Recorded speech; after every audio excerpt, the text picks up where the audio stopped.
नमस्कार प्यारे विद्यार्थियों, आज अपन देखते हैं कक्षा 10वीं के अध्याय आनुवांशिकता एवं जैव विकास के पाठगत क्वेश्चन। 1 नंबर क्वेश्चन है, यदि एक लक्षण ए अलैंगिक प्रजनन वाले समष्टि के 10% जीवों में पाया जाता है तथा लक्षण बी उसी समष्टि के 60% जीवों में पाया जाता है, तो कौन सा लक्षण पहले उत्पन्न हुआ होगा। देखते हैं, लक्षण बी पहले उत्पन्न हुआ होगा क्योंकि यह 60% है तथा पीढ़ी दर पीढ़ी लक्षण किसी समष्टि की जनसंख्या संग्रहित होते हैं। दूसरा क्वेश्चन है, विभिन्नताओं के उत्पन्न होने से किसी स्पीशीज का अस्तित्व किस प्रकार बढ़ जाता है।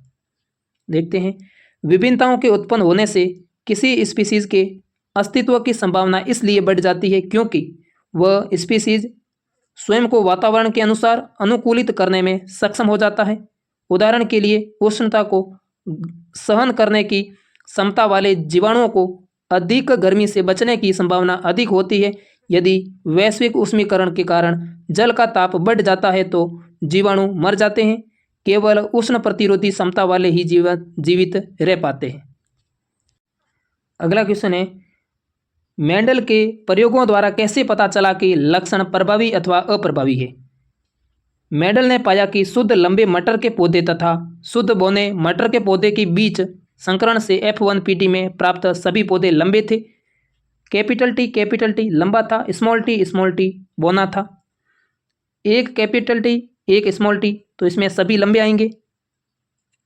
और capital T small T capital T small T capital T small T, ये आएंगे आपके F1 पीटी के अंदर। अर्थात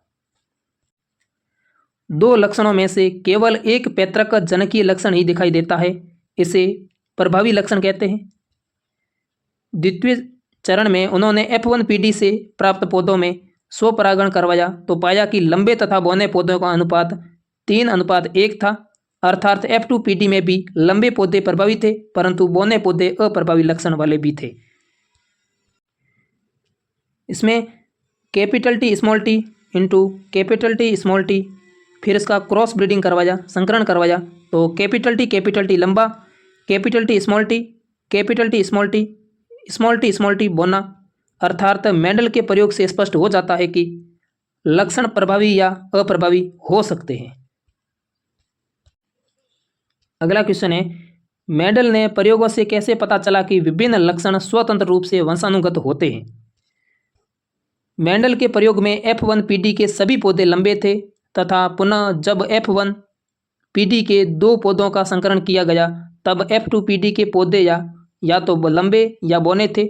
लंबे तथा बौने का अनुपात 3:1 था। कोई भी पौधा बीच की ऊंचाई का नहीं था। अर्थात लंबे या बौनेपन का लक्षण स्वरूप रूप से वंशानुगत होते हैं। अगला क्वेश्चन है, एक ए रुधिर वर्ग वाला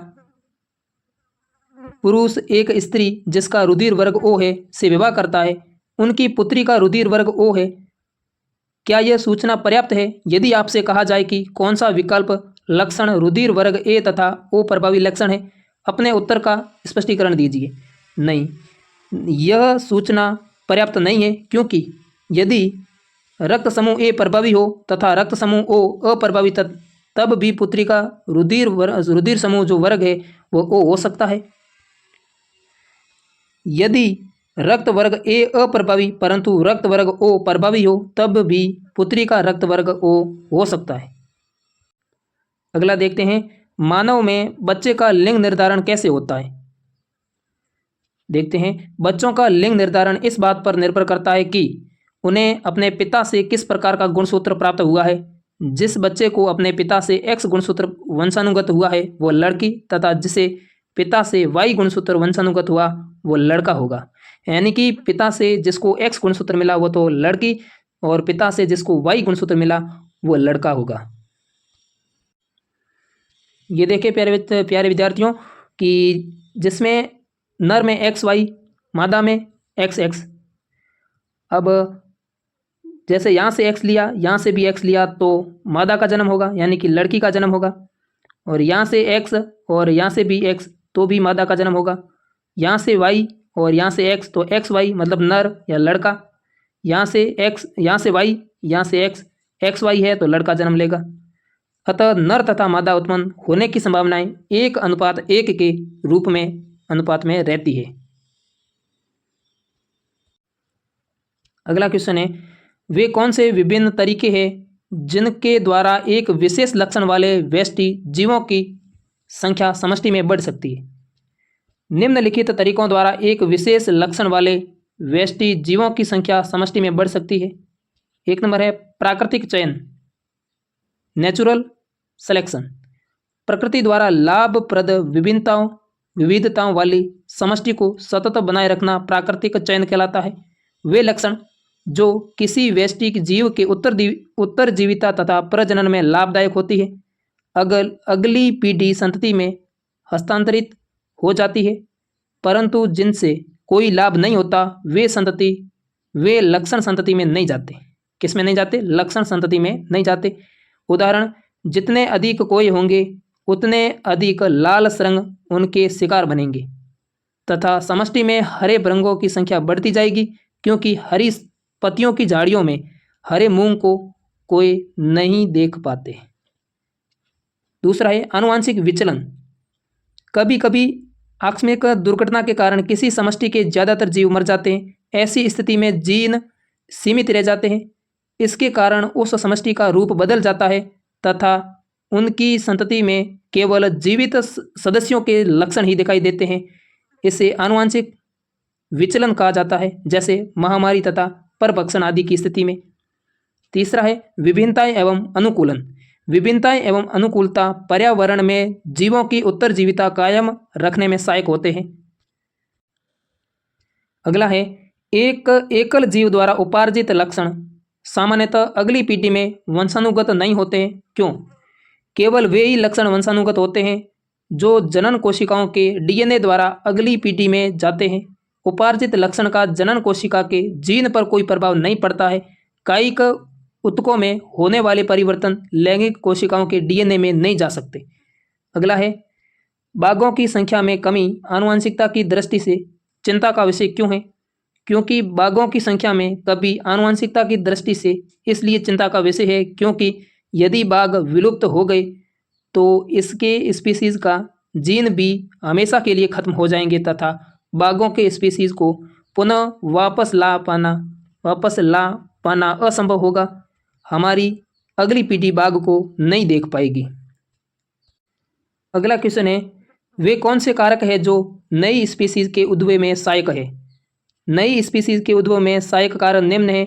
पहला है जीन प्रवाह का स्तर कम होना। दूसरा है प्राकृतिक चयन। तीसरा है विभिन्नताएं। चौथा है भौगोलिक पृथक्करण के कारण जनन पृथक्करण। पांचवा है आनुवांशिक विचलन। अगला क्वेश्चन है क्या भौगोलिक पृथक्करण स्वपरागित स्पीसीज के पौधों के जाति उद्भव का प्रमुख कारण हो सकता है? क्यों या क्यों नहीं? तो नहीं हो सकता। भौगोलिक पृथक्करण स्वपरागित स्पीसीज के पौधे के जाति उद्भव का प्रमुख कारण नहीं हो सकता, क्योंकि ये पौधे दूसरे पौधों पर आगे जनन प्रक्रिया के लिए निर्भर नहीं करते।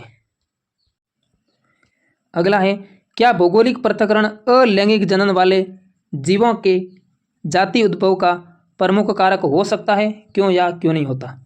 तो नहीं हो सकता, क्योंकि अलैंगिक जनन वाले जीवों को जनन के लिए किसी अन्य जीव की आवश्यकता नहीं पड़ती है, इसीलिए नहीं हो सकता।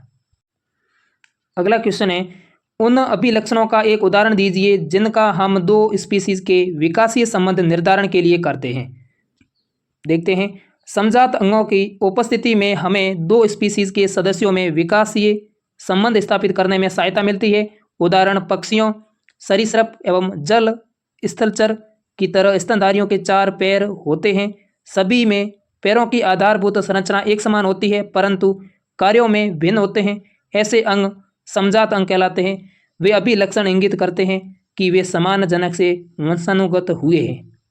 अगला है क्या एक तितली और चमगादड़ के पंखों को समजात अंग कहा जा सकता है? क्यों अथवा क्यों नहीं? तो नहीं। वे अंग जिनकी आधारभूत संरचना समान परंतु कार्य भिन्न भिन्न होते हैं समजात अंग कहलाते हैं। लेकिन तितली और चमगादड़ के पंखों की आधारभूत संरचना भिन्न है, परंतु ये कार्य में एक समान है, इसलिए इसे समरूप अंग कहा जाता है।